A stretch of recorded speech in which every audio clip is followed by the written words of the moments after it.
This is Brett checking in from Italy on day 13 of the lockdown. Alright, so I've been following the news pretty closely in the US and I'm seeing what's happening there, which is starting to follow kind of the same route or trajectory that we've done here in Italy. It's almost like we're about 2 weeks, 2.5 weeks, maybe 3 weeks ahead of where we are in the States. So I wanted to just kind of share a little bit what to expect and then also what I think not to do. Okay, so when this first started happening here in Italy, it was about 3 weeks ago, maybe 4 weeks ago, and the center of all this was around Milan. There was about 4 or 5 towns, municipalities that were on lockdown. I remember thinking, God, that's horrible. There was like military police out in the streets guarding who goes in, blocking who goes out. And then from there it spread to Milan. As the numbers went up, the prohibitions for movement, the restrictions on movement went up too. So then after a couple of days, all of Lombardy, the entire region of Lombardy, went under lockdown. I thought that was huge because Lombardy is the economic engine of this country. That was a big deal. But it's still far away. We didn't have any cases in this region locally, and it just seemed like something that was on the news far away. Then it spread from Lombardy to the next region over Veneto, where Venice is, and a number of other big cities. So it was the two big regions of Veneto and Lombardy were shut down. Then it went a little bit over to Piemonte, then it took the region of Emilia-Romagna, and then they closed the schools nationwide, and then just there were more restrictions here. Then a city in our region, Pesaro, went into quarantine and was shut down. I was like, it's just a matter of time before this goes to Loreto. And then sure enough, what happened is that very night, the Prime Minister, Conte, goes on TV, and he says, we're not going to do this piecemeal. We're going to do the entire country. It's all going to be locked down, all or nothing. And he did. The beginning, first couple of days were what I call the soft lockdown. Then they went over to a what I call a hard lockdown, in which they closed the restaurants, cafes, pizzerias, all of that. You could still go to your house for shopping and pharmacy and anything healthcare related. Stayed that way for about 5 or 6 days, and really what they're hoping to do with this quarantine, the objective behind it is you need to keep everybody in your house, away from touching one another, away from spreading the disease. Within a period of 10 to 14 days, the incubation period, you should see the numbers drop off. Because if I have the contagion, if you're out and about in a normal culture, I pass to 3 people. Those 3 people pass to 3 people, and so on. So if you can keep people in the house, away from one another, you can get to a point where you're transmitting it to less than 1 person, percentage-wise. Problem is, it's not working. Let me show you these numbers. The numbers are still absolutely horrible. I'm just going to start on the total number of cases, and because I started keeping track of the numbers on the day they announced the hard lockdown. So here on March 8th, which was day 1 of the hard lockdown, there were a total of 5,883 people who had been infected in Italy.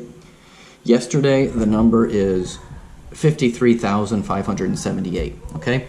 So this chart, 12, 13 days into this lockdown, it's not supposed to look like this. This is supposed to go somewhere here. It's supposed to start leveling off, and there's supposed to be a curve, and then it's supposed to come down. That's what the theory is, okay? This is not a curve. You talk about flattening the curve. There's no curve. This is a cliff. We're going up this steep, steep trajectory upward, and it's not coming down. So there is no plan B in Italy. And this is my point. Once you get into this plan of quarantining to try and stop the spread, we're seeing in Italy this is not working. So instead of coming up with a plan B, what do? They say, well, we need to quarantine more. We need to restrict and limit movement more. And so it's really hard to even keep up with all the changes because they come so quickly. So they closed the parks a couple days ago. First the city closed it, then the region closed it, and then the country closed it, then the national decree. They're trying to restrict movement whatsoever, all movement. Right now we can only go out of the house it used to be we could go out for exercise, you could go jogging. They've limited that to exercise 200 meters within your house. Okay, so if you go for a walk, you can't go for a long walk, you can go for a 200-meter walk, which is just over 200 yards. You walk 200 meters back and come backwards. If you jog 200 meters up the street and you go back and forth. Just last night, another decree is coming out on Monday, and the Prime Minister announced that they're going to forbid every single job, every single work in the country. So you cannot go to work. They've closed all businesses, all jobs, unless you're in an essential sector, which is the pharmaceuticals, medicine, or groceries. Or unless you can do it from home. So if you can work from home, you can continue working. Otherwise, if you have to go to a job, factories all throughout the countries are shutting down tomorrow unless they're in one of these essential fields.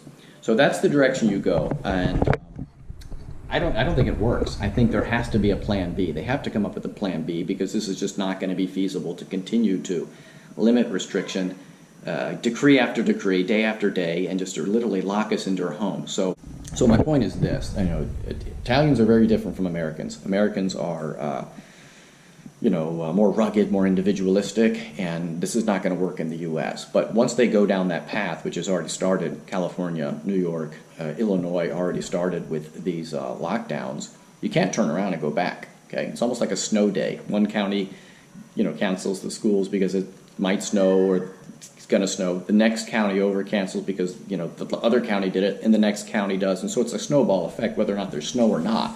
And this is the thing that. Political leaders don't want to be the last person standing, because if and when this thing gets out in the community, people are getting sick and they're going to die. But there has to be a better way, a better solution. And I think maybe you can have the people who are at risk should stay in and let the rest go in self-quarantine, and then let people go out, get this thing. Most people, it's just it's a bad flu, a bad cold, and you go from there. So anyway, today's a little bit longer of a post. If you're still with me, thank you for listening. And a little bit of a rant, and just also some statistics and some numbers thrown out there. But right now, the rest of the world is following the plan that Italy has kind of set. It's a precedent, but it hasn't been tried and tested in the modern world, modern times. We've never had an entire country go on lockdown, quarantine like this. We're not going to know how this is going to work until months down the road, or possibly even years down the road, when all this clears up and you can take a look and see what the consequences were. And then you have to weigh the consequences of people getting sick and dying, and the healthcare systems being overburdened with the unknown, unintended consequences, economic and otherwise, of locking people into their homes for long periods of time.